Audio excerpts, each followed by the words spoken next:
10 तक गिनूंगा। राम लिखते ही, बोलते ही, पढ़ते ही, देखते ही या दिखते ही, मन में जो पहला विचार आता है उसे बांध कर रखिए।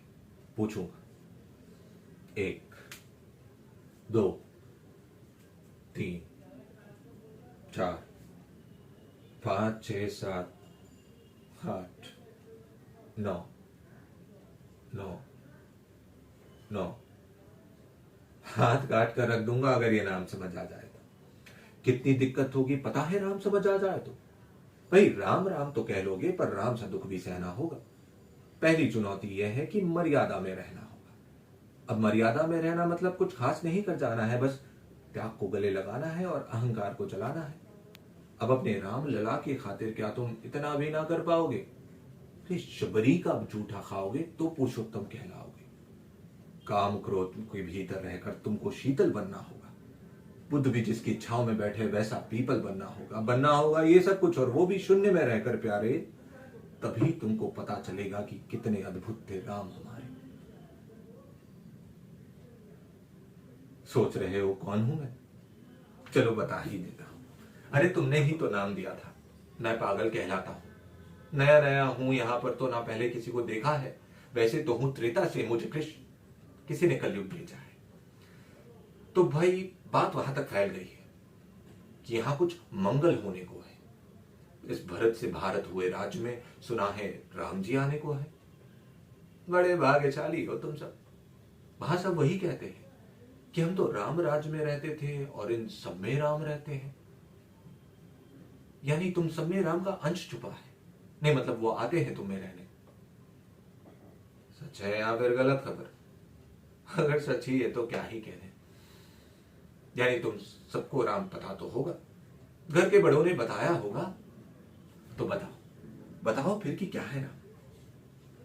अरे बताओ फिर कि क्या है राम? बताओ। अरे पता भी है कि क्या है राम?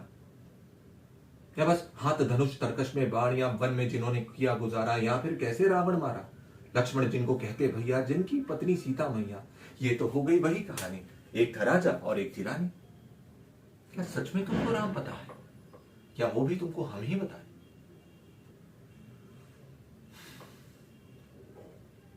बड़े दिनों से हूं यहां पर, सब कुछ देख रहा हूं कब से।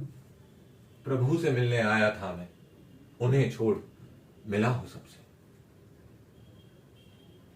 एक बात कहूं अगर बुरा ना मानो, नहीं तुम तुरंत ही क्रोधित हो जाते हो। पूरी बात तो सुनते भी नहीं, सीधे घर पर आ जाते हो।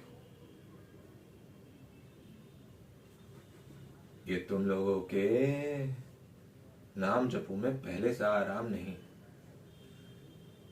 ये तुम लोगों के नाम जपो में पहले सा आराम नहीं है।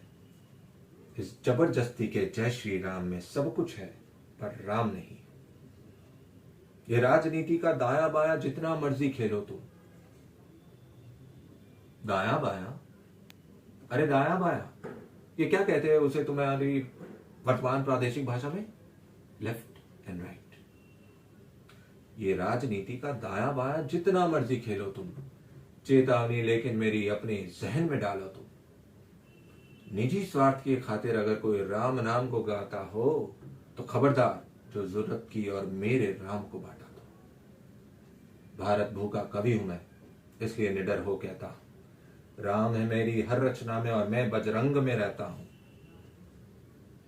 भारत की नींव है कविताएं, इसलिए सत्य हमारी बातों में, तभी कलम तीखी है हमारी और साहित्य हमारे हाथों में। तो सोच समझ कर राम कहो तुम। ये बस आतिश का नारा नहीं है।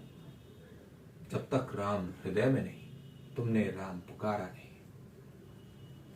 ये राम और ये कृष्ण की प्रतिमा पर पहले भी खड़े सवाल कई है। ये लंका ये कुरुक्षेत्र यूं ही नहीं थे लाल हुए। अरे हर प्रसंग में हंसना भी है राम और पल पल रोना भी है राम। सब कुछ पाना है और सब पाकर खोना भी है राम। ब्रह्मा जी के कुल से होकर जो जंगल में जाकर सोए हो, जो अपनी जीत का हर्ष छोड़ रावण की मौत पर रोए हो।